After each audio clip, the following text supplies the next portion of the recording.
Halo Sobat Saham Indonesia, semangat pagi, Stock for Indonesia hadir kembali dalam berita saham terbaru. Untuk itu simak sampai habis, jangan kemana-mana.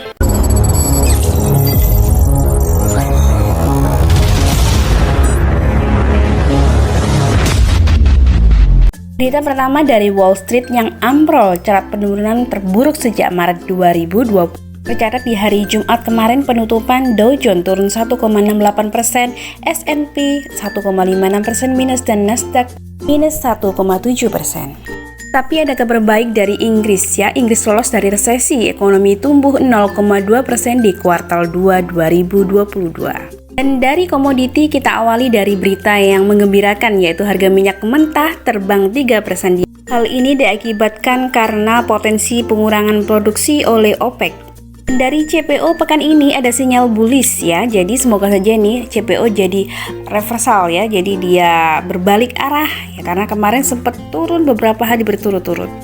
Lanjut dari batu bara yang harus masih gigit jari nih ya, karena merosot 4 pekan berturut-turut. Bagaimana dengan pekan ini? Rasanya nggak sabar menanti ya, apalagi setelah ini akan memasuki musim dingin. Sementara itu dari emas ada kabar baik untuk emas Indonesia, Antam dan UBS yang naik di awal pekan.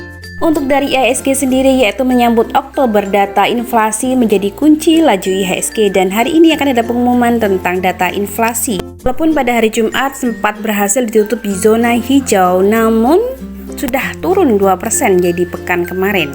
Bicara tentang inflasi, BI perkirakan inflasi September ini 5,88% dan ini angka yang sangat tinggi untuk ukuran Indonesia. Ketika IHSG anjlok seperti ini, maka banyak sekali emiten-emiten yang bervaluasi murah. Nah, kita pilih nih dari saham indeks LQ45, kira-kira mana yang ternyata valuasinya murah. Dan dua rasio keuangan yang biasa dipakai untuk mengukur apakah itu valuasinya murah atau tidak adalah PER dan PBV ya. Nah, dari PER kita cari yang di bawah 10 dan dari PBV di bawah 1 kali atau mungkin lebih sedikit. Dan ini dia hasilnya, ada MEDC, Adro, ITMG, Indi, NKP, PTBA, BBTN, TINS, MNCN, dan ERA, dan lagi-lagi didominasi oleh sektor energi komoditi ya. Kita lanjut dengan kabar emiten. Dimulai dengan kabar baik dari WIRG yang melompat laba bersihnya 44,8% di semester 1 tahun ini. Laba bersih itu diakibatkan oleh penjualan via platform mendominasi total pendapatan ya. Jadi pendapatan dari via platform ini naik. Kemudian didukung juga dari promosi dan iklan via platform sebesar 50,5 miliar. Nah, ini mendukung sekali ya untuk kenaikan laba bersih WIRG. Selain WIRG yang labanya melesat, juga ada Sico yang walaupun baru IPO tahun ini, tapi Sico ini labanya bisa naik 114% lebih. Yang belum tahu, Sico ini merupakan bergerak di bidang usaha jasa penyewaan alat-alat untuk monetisasi minyak dan gas suar bakar dengan menggunakan teknologi kompresi. Teknologi kompresi ini untuk penurunan emisi gas rumah kaca ya, serta melalui anak usaha bergerak di bidang penjualan bahan bakar minyak dengan merek Shell. Masih dari kenaikan laba bersih, ada juga emiten Amin atau saham Admindo ya. Ini katanya akan dikerek ke Rp250. Kita lihat saja ya, karena labanya ini naik berhasil ke 103%. Amin ini kadang dikenal dengan PT Admindo profesional dalam desain, pembuatan, dan pemasangan boiler dan memiliki pengalaman lebih dari 40 tahun dalam teknik dan manufaktur industri uap, prosesor heat, dan pembangkit tenaga. Jika Amin, WIRG, dan Sico berhasil menaikkan laba bersih dari memang pendapatan kinerja yang luar biasa, kali ini BP juga melambung 146% laba bersihnya di semester 1 tapi dari hasil menjual aset. Nah, ada yang laba bersihnya naik, ada juga yang laba bersihnya anjlok, yaitu KF ya, Kimia Farma di semester 1 2022 ini rugi 200,5 triliun.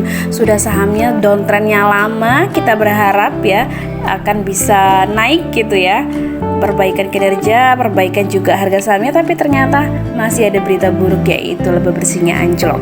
Laba anjlok juga dialami oleh Pan Brother PBRX, yaitu industri tekstil ya. Pendapatannya memang naik, tapi mungkin bebannya karena terlalu tinggi, jadi laba bersihnya anjlok 65%. Bicara mengenai industri tekstil, kali ini ada Sril ya, yang telah disuspend sejak tahun lalu bulan Mei.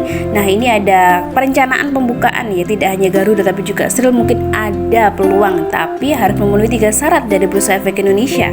3 syarat tersebut yaitu sudah terpenuhnya seluruh kewajiban yang menyebabkan suspensi saham perseroan. Kedua, tidak adanya potensi penyebab terganggunya going concern perseroan akibat potensi berlanjutnya perkara PKPU dan kepailitan perusahaan. Serta ketiga, perseroan telah melaksanakan public expose incidental. 3 syarat ini kalau sudah terpenuhi maka Sril bisa dibuka suspendnya.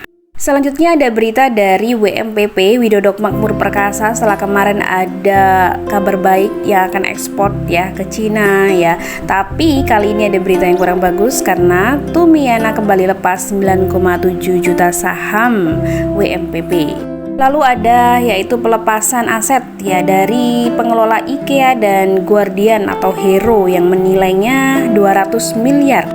Divestasi aset ini diharapkan bisa mendukung profitabilitas pada tahun 2022 ini. Dan ini ada lagi satu emiten yang sahamnya dilepas lumayan banyak, yaitu oleh investor Singapura membuang 1,25 juta saham Prodia PRDA. Nah, kira-kira ada apa dengan Prodia? Apakah memang karena taking profit ya udah mahal, atau memang ada something wrong di PRDA dan kemudian investor Singapura ini melirik saham yang lain yang lebih potensi ke depan? Well, kita tunggu saja kabar baik selanjutnya. Kita beralih ke emiten India yang menggelontorkan 3 triliun per tahun yang fokus bisnis non-batubara. Seperti kita tahu, Indi getol sekali ya untuk mempromosikan pabrik motor listrik Alpha One Indica yang siap produksi bulan depan. Dan untuk mengembangkan bisnisnya, Indi juga selain menggait Foxconn juga mendekati Marubeni. Marubeni merupakan perusahaan besar yang berasal dari Jepang. Ya, semoga Indi semakin berkembang, kinerjanya semakin bagus dan sahamnya juga semakin up. Jadi yang punya juga happy ya. Berikutnya ada kabar bagus juga dari PTPP yang karena keuangannya kuat maka Pevindo menegaskan rating obligasinya menjadi IDA. Jadi PTPP ini sekarang obligasinya 1 triliun dan peringkatnya sudah naik ya. Nah, ini yang lama nggak terdengar kabarnya, yaitu KPIG yang telah menginvestasikan nilai mencapai 34 triliun ya. KAK MNC Lido City bakal serap 30.000 lapangan pekerjaan. Ini adalah proyek dari KPIG. Selanjutnya ada kabar yang kurang bagus, yaitu dari AALI, sawit Astro Agro yang terancam diblokir oleh Nestle. Nah, ini adalah buntut dari permasalahan pelanggaran hukum yang dilakukan oleh AALI. Seperti yang dikutip dari Bloomberg bahwa Nestle telah berjanji untuk memutuskan hubungan AALI yang dituduh melakukan pelanggaran hak atas tanah dan kerusakan lingkungan. Nestle pun memperkirakan proses penghentian ini akan berakhir di akhir tahun ini. Dari sawit kita beralih ke semen ya. Grup SMGR Semen Solusi Bangun Indonesia atau SMJB kembangkan sampah gantikan batu bara. Nah, ini inovasi yang menarik ini ya. Selanjutnya ada kabar bagus dari Era Jaya Digital yang sekaligus membuka 40 gerai baru di 30 kota. Nampaknya iPhone dan lain-lainnya ini semakin laku ya. Berikutnya kita akan membicarakan tentang emiten perbankan. Yang pertama dimulai dari Bank Mandiri yang menambah modal 5 triliun lewat right issue BSI. Ini ditujukan karena untuk mempertahankan posisinya sebagai pemegang mayoritas Bank BSI ya, jadi ingin tetap menjadi pengendali. Sementara itu dari BNI yang memperluas sinergi menggandeng Bank Jateng. Jadi Bank BNI sekarang ini lagi banyak sekali nih melakukan ekspansi ya, mendekati lebih ke UMKM, memberikan kredit yang besar kepada UMKM, menggandeng beberapa bank dan salah satunya adalah Bank Jateng. Nah, BNLI Permata Bank ini nggak mau kalah ya, yang menggratiskan layanan transfer BI Fast di Permata Mobile X. Ya, kita tahu bahwa BI Fast ini biasanya adminnya 2.500 ya fee-nya, tapi Bank Permata khusus dia menggratiskan. Bicara mengenai aksi korporasi, ini juga ada Cars ya, saham Bintrako Dharma, dealer terbesar Toyota di Jawa Tengah yang akan melakukan aksi korporasi right isunya dan kabarnya akan dikerek nih ke 150 sahamnya. Selain Cars, ada juga FVCO, Victoria Investama yang dalam rapat umum pemegang saham kemarin telah direstui akan mengadakan right issue sebesar 10 miliar lembar saham. Right issue lain yang akan diadakan adalah dividen, ya, ini akan dibagikan oleh emiten Rally atau PT Reliance Sekuritas yang akan membagikan 100% dari laba bersihnya. Wow, luar biasa. Date-nya udah sebentar lagi ya, tanggal 6 Oktober 2022. Untuk aksi korporasi lain kita sudah sediakan di grup Telegram kami, Forum Trader dan Investor Stock for Indonesia. seperti emiten-emiten yang akan melakukan RUPS yaitu KARS yang akan dilakukan pada tanggal 8 November ya. Buat teman-teman yang masih hold sahamnya KARS, silakan nanti bisa datang di tanggal 8 November. Lalu ada informasi saham yang terkena suspensi yaitu SSMM. Ada juga informasi emiten yang terkena UMA yaitu SINI, sudah naik beberapa hari berturut-turut. Terima kasih yang sudah menonton video ini dan semoga bermanfaat. Jangan lupa jika ingin bergabung bersama komunitas Stock for Indonesia bisa menghubungi hotline kami di kolom deskripsi. Sampai jumpa dan semoga sehat selalu. Go Financial Freedom.